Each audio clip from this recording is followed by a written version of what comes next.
Hi everyone, in this video we are on page 7 of the note packet, and in this problem we're going to see how to use the law of sines for a story problem. Now, even though we are given a diagram on this one, we're not given a diagram that has the numerical information on it, and it's kind of tough to tell what's going on in this picture. So we're going to be reading through the problem and filling in our given information as we go through it. So first it says we want to find the height of the tree. So we're going to let h be the height of the tree, which is from the top of the tree the bottom of the tree, H. The shadow length is 157 feet.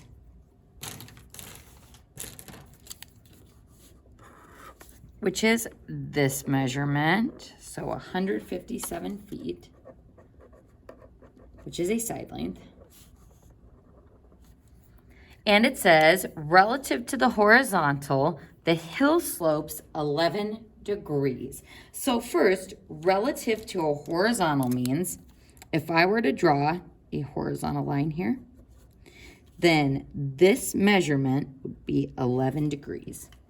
Now, if you're like, that's not very helpful, it's going to help us when we need to figure out this angle to turn this into a triangle. So, folks, I'm going to go ahead and draw this angle, or this triangle side. And we can tell from this that it's not going to be a right triangle, so we're going to have to use the law of sines. And if you're like, well, how do we know it's not a right triangle? It's because this hill has an incline. So the tree is not perpendicular to the ground because it is sitting on this hill. So if I draw a horizontal line here,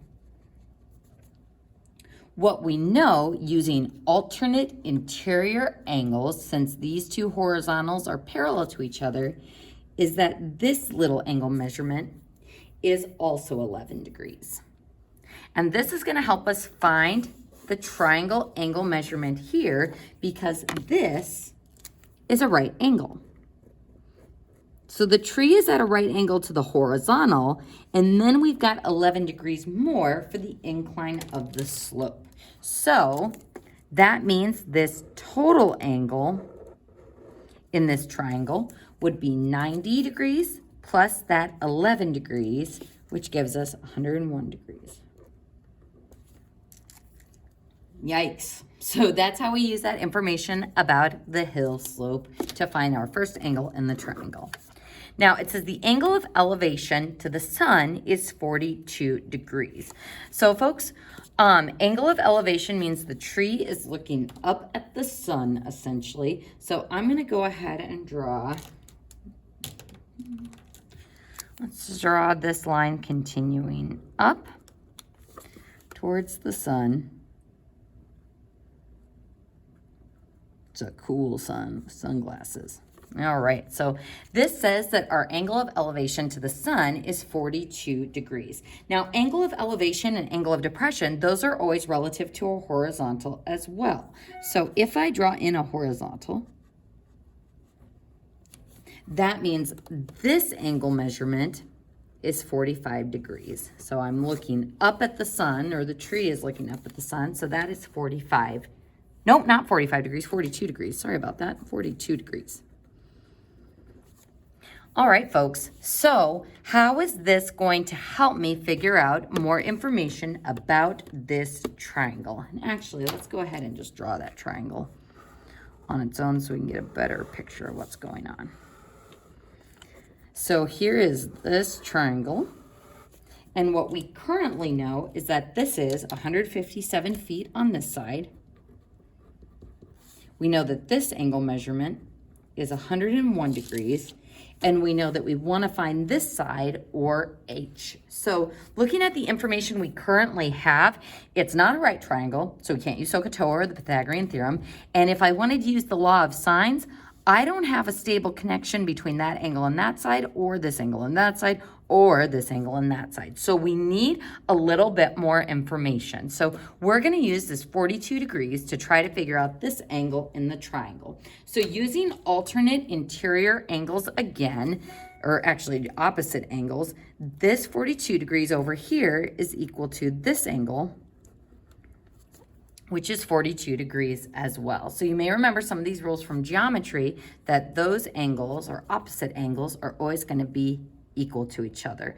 So that is 42 degrees. So how does that help me figure out what this angle in the triangle is? Well, we know that this is a horizontal, so this total angle is 90 degrees, which means this would be 90 minus 42 degrees, or 48 degrees. So if I know that this whole thing is 90 degrees and we know that portion of it is 42, the other portion of it would be 48 degrees. And folks, this has now created a stable connection for us. So I know this angle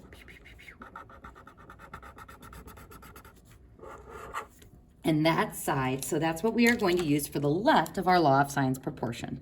So sine of 48 degrees over 157 is equal to, now we want to find h, so I'm not even going to mess with finding this side, but the problem is I can't make a stable or kind of an unstable where one known value is known and the other one is unknown. So folks, do I have a way of finding what that angle is? Sure, I can take 180 minus 101 minus 48, and that gives me 31 degrees for that angle. So we want to have this angle so that I can use this unstable connection to find that missing side h. So yes, we know the 101 degrees, but we're not looking for this side measurement, so that's why we found this angle to find that side measurement. So sine of 31 degrees over h. And now we use cross products to solve, just like we did on the previous page. So h sine of 48 equals 157 sine of 31. To solve for h, we don't have to use any inverse trig functions. We can just divide by sine of 48.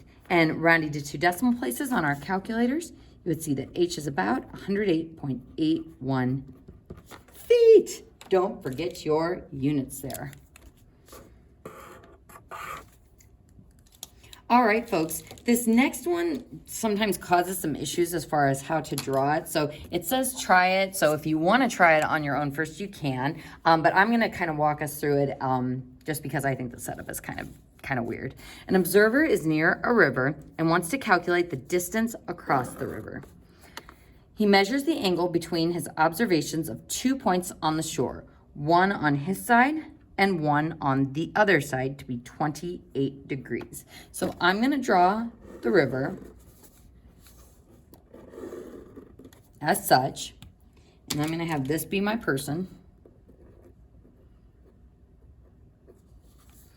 And we're going to take 2 points, one on the shore over here and one on the other side. And he's saying that that angle measurement is 28 degrees. So that acute angle right there. The distance between him and the point on his side of the river is 300 feet. So 300 feet from this point to this point.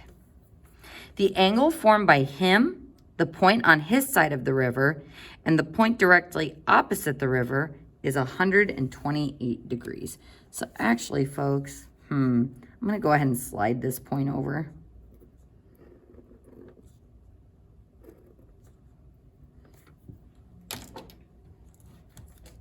Because they give us an obtuse angle. So I'm just going to stretch this out a little bit. So the angle formed by him, the point on his side of the river, that one, and the point directly opposite from him. So this angle right here, this obtuse angle, is 128 degrees.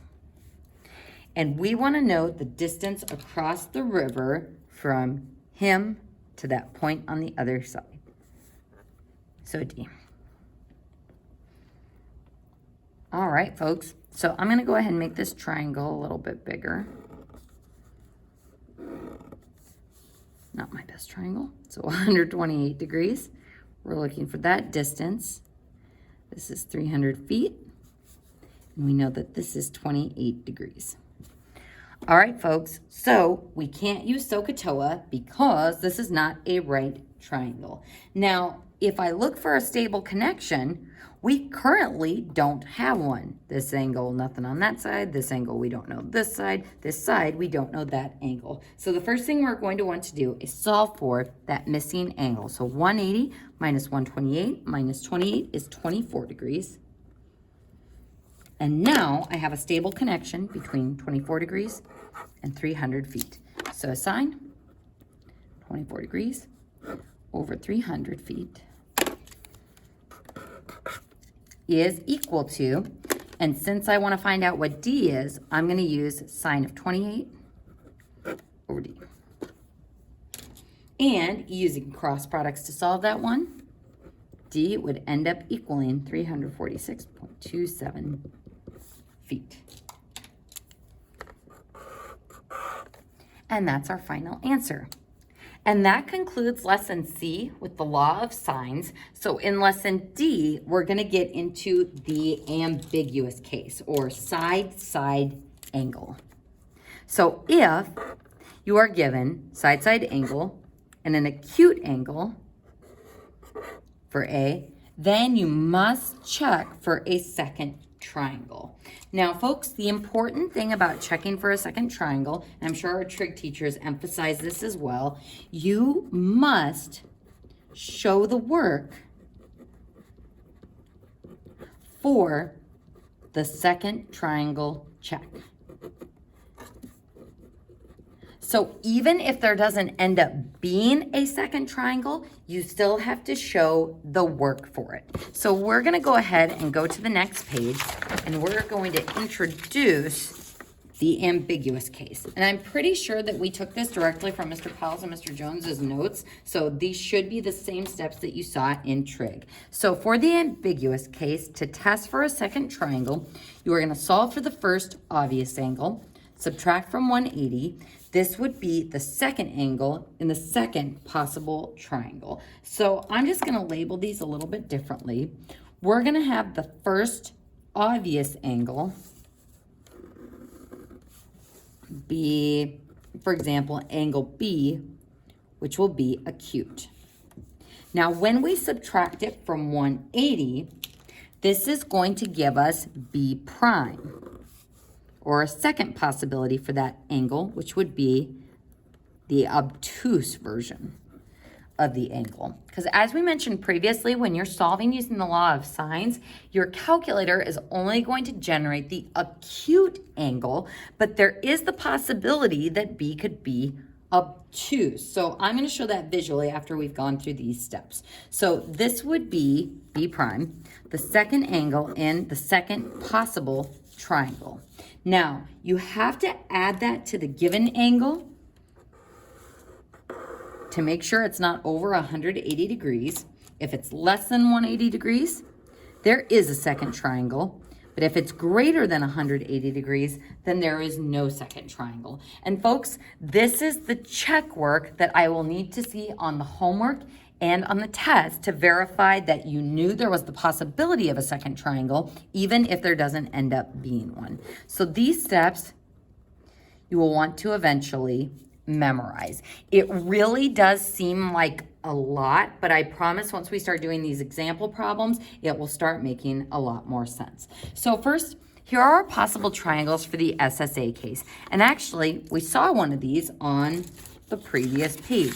So if I go back to this page where we had the evil SSA case, our given angle was acute.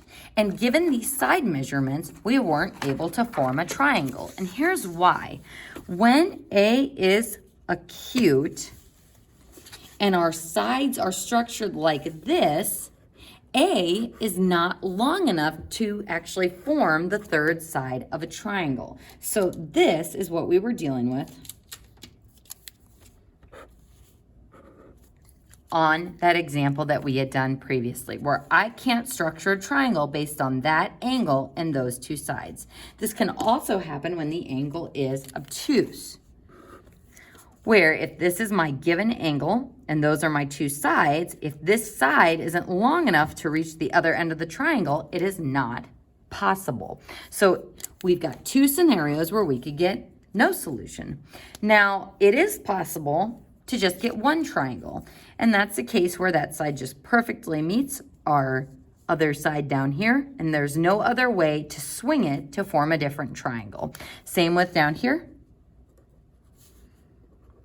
This side perfectly extends to this side, and I wouldn't be able to swing it to the other side to form a second triangle. Same with this one over here. It perfectly meets this side, so there's no way to swing that side to make a second triangle. So folks, this is the diagram that is important.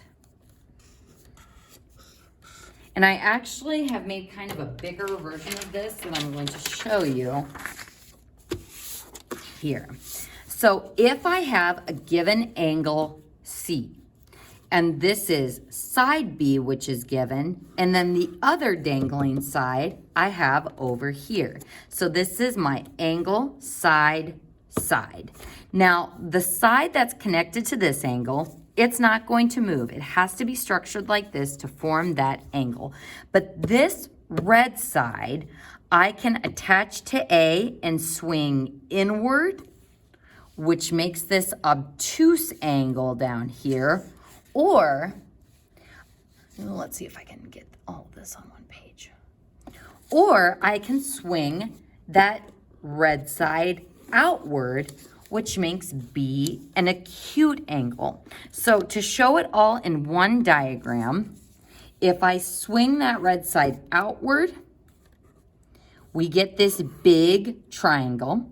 But if I swing that red side inward, we get this little triangle. So two possibilities based on swinging that side. And the big idea here, folks, is when we swing that side inward, then this angle becomes obtuse.